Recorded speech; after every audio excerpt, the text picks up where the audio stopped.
Okay, now I'm going to give you an overview of the virtual instrument, or VI, called Analysis, which will also be used in the workshop on data acquisition. So I just select that VI in the menu.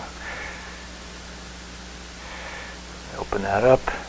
Again, you'll see the same two controls, number of samples and sample rate. Those are the only controls. By default, this looks at the signal at analog input channel 0, which is what we're connected to, with that same 100 hertz sine wave.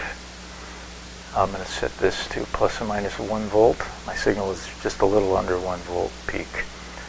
For this example, I'm going to select the same sample rate of 5,000 and 500 samples.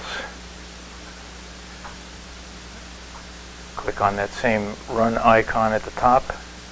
And what this does is it takes a single burst of data at that sample rate that you selected for this duration, for that number of samples.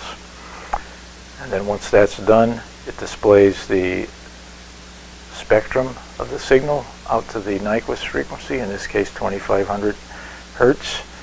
And you can use these same cursor controls either by clicking on this button or holding it down to scroll, or you can mouse over it and snag that cursor and bring it over manually.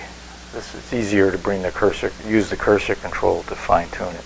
You can see we're right at that peak of 100.2 hertz in this case.